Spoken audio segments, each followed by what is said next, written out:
कसं कळणार आहे कोणाला आता होईल तेवढं प्रेशर कळणार देणार नाही ना. फक्त काय मतदारावर प्रेशर टाकण्याचा हा प्रकार आहे तो.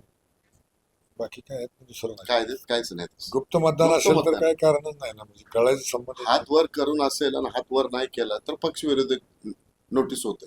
यात काय गुप्त मतदान आहे, त्याला पकडू शकत नाही कोणत्यानी काय कोणच. आणि ही निवडणूक राजेंद्र राऊत विरुद्ध वसंत देशमुख आहे का पालकमंत्री जयकुमार गोरे विरुद्ध धैर्यशील मतदान? सगळ्याचीच आहे ना, महाविकास आघाडी सगळे नेत्यांचे आहे. इकडले नेते विरोधी तिकडे. आता भेटतोय आम्ही, करतो म्हणतात सकाळी. पण एवढं हे वातावरण असताना आपण पहिल्या दिवसापासून पॉझिटिव्ह बोलतो म्हणजे काही पण सत्य मी परिस्थिती पॉझिटिव्ह थोडी बोललं तर नाराज निवडणूक पॉझिटिव्ह होईल ना. मी निगेटिव्ह बोलल्यावर निवडणूक कशी पॉझिटिव्ह होणार? पण रंगतदार बनली. आतापर्यंतच्या साहेब तुमच्या प्रत्येक पत्रकार परिषदेला दादा पाटील असतात आज उपस्थित नाही तुमचं काय कारण? नाही, ते बाहेर प्रचारात आहेत आणि हे आम्हाला माहिती कळाल्यानंतर आता मी कलेक्टर साहेबाला निवेदन दिले. त्यांच्या आणि सूचनेनुसार तुम्हाला सांगण्याचा उद्देश म्हणजे तुमच्या माध्यमातून जनतेपर्यंत लोकांना त्याचं दडपण येणार नाही. तुम्ही जर त्याचे व्यवस्थित प्रसारण केलं तर त्या मतदारांना त्या माध्यमातून दडपण येणार नाही. कारण मला अनेकांची फोन आली, ते आम्हाला असे सांगतेत की आम्हाला कळणार आहे काय, म्हणजे खरं आहे काही, असे लोक मला विचारायला लागले. त्यामुळंच आम्ही साहेबांना निवेदन दिलं त्या ठिकाणी. मतदार खुश आहेत आपल्या. नाही, ते तर मग ते बॅलेट पेपर कसला आहे मला बघायला तरी मिळालं नाही. मतदार खुश राहणार घेऊ, नाहीतर त्यांना कोण विचारते सांगा. अर्धा कप चहा कोणी पाजला नसता. आज आता चुकीचे दिवस. हा एमआयएमच्या नगरसेवकांबरोबर आपली भेट झाली का? काय चर्चा झाली? कोण नगरसेवक आहेत एमआयएमचे? नाही, सगळ्यांनाच भेटलोय आम्ही. असं काय एमआयएम म्हणून नाही, सगळ्या पक्षाच्या सगळ्या लोकांना आम्ही त्या ठिकाणी भेटलेलो. त्यामुळे काय असं पक्ष, मतदार हा मतदार आहे, त्याला काय पक्ष किंवा ती असेल पक्षाचा, पण त्याला आमचे विचार पडत असेल तो पण आम्हाला टाकू शकतो ना. ते काय खंत व्यक्त केली का कोणी? हे सरकारचे कशाबद्दल? असलेल्या नगरसेवकांनी, विरोधातल्या असलेल्या नगरसेवकांनी तुमच्या समोर काही खंत व्यक्त केली का? म्हणजे भारतीय जनता पार्टी भेटीच्या वेळेस काय चर्चा झाली? खंत व्यक्त केली, दुःख व्यक्त केलं काय? नाही, काय खंत आणि दुःख व्यक्त करायचं काय, बरं झाले म्हणजे निवडणूक लागली त्यामुळे मतदान सगळे जे आम्हाला संबंध आले. आम्हाला आम्हाला मतदान कसं असतं, प्रेफरन्स वाईज मतदान कसं असतं ह्याची माहिती मिळाली. एक नवीन ज्ञानात आमच्या भर पडली असं सांगितलं. तर म्हणजे विकास कामाच्या बाबतीत काय चर्चा? काय विकास कामाच्या बाबतीत निवडणूक लागली, कुठलीही निवडणूक असो, हा उमेदवार मतदारापर्यंत जातो आणि मतदाराचे प्रश्न समजून घेतो. आणि मग मतदाराचे काय प्रश्न आहेत ते उमेदवाराला कळतात. समजा मी स्थानिक स्वराज्य संस्थेत आता उभा राहील तर त्या लोकांचे प्रश्न काय त्या लोकांपर्यंत गेल्यावरच मला कळणार ना. हे जर बिनविरोध झाला असतं तर प्रश्न कळायचं काय कारणच नाही. उद्याचे मतदान होणार आहे आणि उद्याचे मतदान होणार आहे त्याचं तर तुमची जी शंका आहे, तुम्ही जे प्रयत्न निवेदन दिले, ते थोडक्यात तो वाक्य हायलाइट करतो. तो मुद्दा highlight होईल असं सांगा. तोच महत्व. चेन वोटिंग म्हणजे काय, एखादा व्यक्ती आत जातो आणि त्याच कलरचा कागद आत मतपेटीत टाकून देतो आणि ती मतपत्रिका बाहेर आणली जाते आणि दुसरा वोटर ती मतपत्रिका आत जाऊन मतदान करतो आणि त्याला दिलेली मतपत्रिका बाहेर घेऊन येतो. अशा प्रकारची ही चेन केली जाते. मतदान हा जुना प्रकार आहे. म्हणजे मतदान कारण- केंद्रात जाण्यापूर्वी त्यांना पत्रिका दिली जाते. तो आता बटनावर आल्यामुळे हा प्रकार बंद झाला आहे, मशीनवर आल्यामुळे. परंतु आता हे बॅलेट पेपरवर आल्यामुळं हा प्रकार पुन्हा होण्याची शक्यता आहे. साहेब त्याचबरोबर एक फोटो व्हायरल होतो प्रचारात की गुलाबी कलरचा कागद आणि त्यावरती निवडणूक आयोगाचं मतदान कसं केलं पाहिजे हा एक फोटो व्हायरल होतो आणि त्याच्यावरती निवडणूक आयोगाचा शिक्का आहे. एकावरती तक्रार दाखल केली आचारसंहिते संबंधाने निवडणूक आयोगाचा चिन्हाचा अधिकृत चिन्हाचा चुकीचा वापर केला असं वंचित बहुजन आघाडीच्या कार्यकर्त्यांनी तक्रार दाखल केली आहे. आपल्या संदर्भात भाजपच्या नाही, आता ते निवडणूक आयोगाचा त्याच्यावर शिक्का असणं चुकीचंच आहे. खरं तर आम्ही केलंय प्रसारित, पण असं शिक्का वगैरे काही टाकलेलं नाही. आणि निवडणूक आयोगाचा शिक्का जर त्याच्यावर मी काही एवढं बारकाईने बघितलंय, पण आता वाटतंय तसं काय ते शिक्का मारल्यासारखं. आणि त्यात हे पण दाखवले की मतदान क्रमांक, मतदान म्हणजे असं दाखवण्याचा प्रयत्न केलाय की त्याच्यावर तुमचा मतदान क्रमांक लिहिला जाणार आहे, सही पण लिहिली आहे. सही पण लिहिलेली. खरं तर तो कागद तिथं राहतोय, परंतु मतदाराला त्या ठिकाणी असं वाटावं की आपला नंबर त्यात जातोय काय की त्या बॅलेट पेपरवर. अशा पद्धतीनं ते मतदाराला दिशाभूल करण्याच्या दृष्टीने केलेलं आहे. मतदान प्रक्रियाच बाहेर काढणार, कोरी पत्रिका बाहेर आणली ना, मतदान बाहेरच होणार. सांगा ते. पुरी पत्रिका बाहेर आणायची, मतदान बाहेर करूनच आज जायचं आणि ती नुसती आत टाकून द्यायची, दुसऱ्याने फक्त आठ टाकले. दुसरी घेऊन यायची. जो जाणार आहे त्याला देतो. हा असं आहे. म्हणजे पहिले ते मतदान करायचं नाही. करायचं नाही. आणि नाही, शेवटी दोन मतदान आहे. टाकायचे. शेवटी दोन टाकायचे. हा, तेच. शेवटचं हा, जो जाईल शेवटचं त्याला जाईल दोन त्यांना 2 टाका. आता आपली विधान परिषदेची निवडणूक ही शेवटच्या टप्प्यामध्ये आलेली आहे आणि गेल्या 2-4 दिवसापासून वेगवेगळ्या प्रकारच्या अफवा पसरवण्याचं काम काही मंडळीकडून केले जात आहे. त्यामध्ये चेन वोटिंगचा प्रकार घडण्याची सुद्धा शक्यता आहे.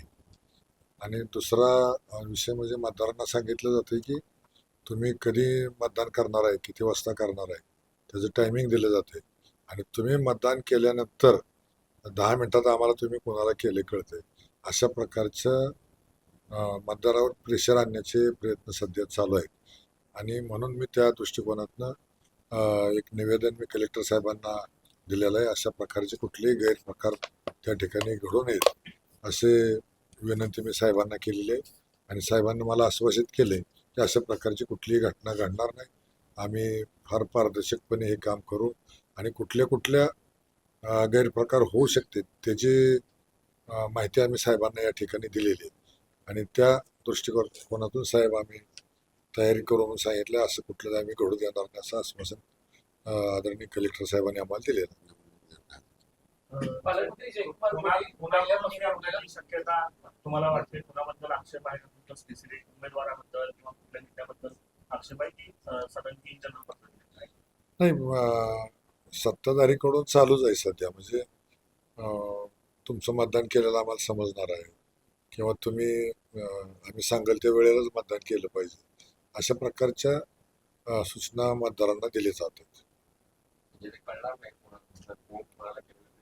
नाही कळणार. कलेक्टर साहेबांनी सांगितलं एकाही मतदाराचं कुणालाही मतदान केलेलं कळणार नाही. त्याची आम्ही पुरेपूर काळजी घेऊ आणि जसा असा प्रकार जर दिसला तर तिथला जो अधिकारी असेल तो जबाबदार धरला जाईल आणि त्याने आम्हाला दाखवलं आता की इथं जे व्हिडिओ तिथं शूटिंग चालू आहे ते सगळं कलेक्टर ऑफिसमध्ये दिसणार आहे.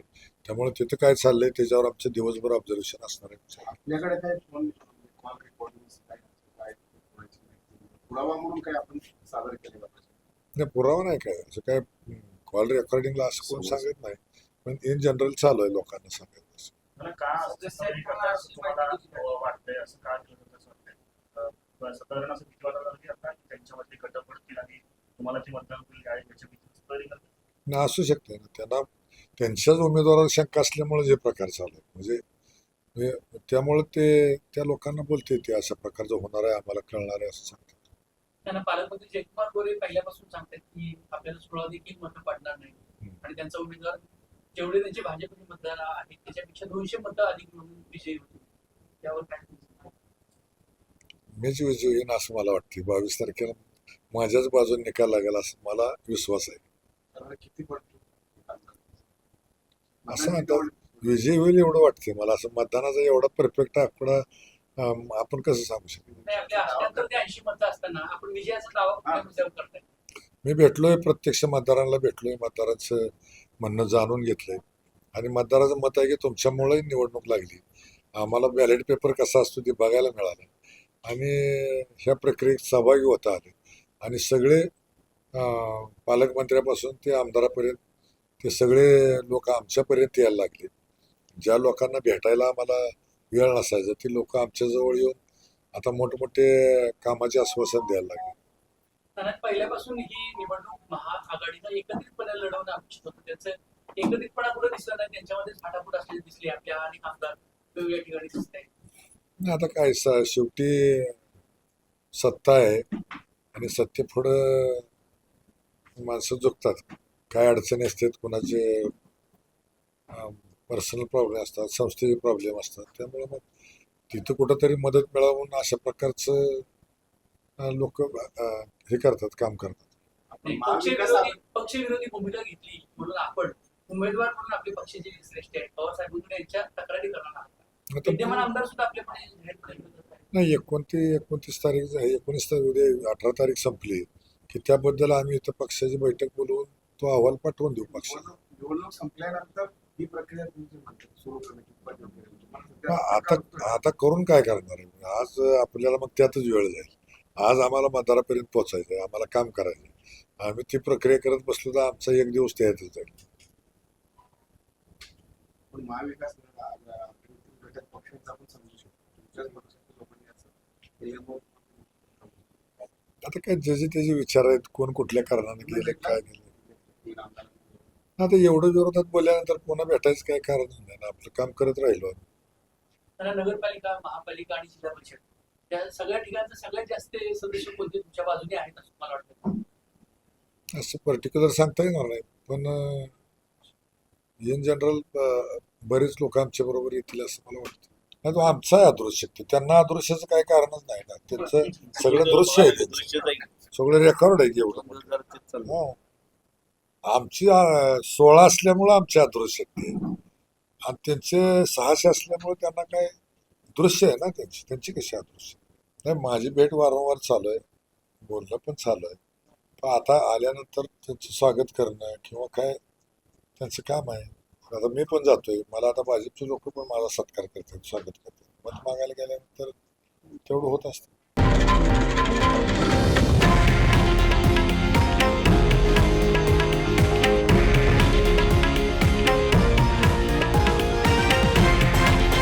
हे आहे देशातील नंबर 1 न्यूज नेटवर्क आणि आपण पाहत आहात TV9 मराठी, एकमेव.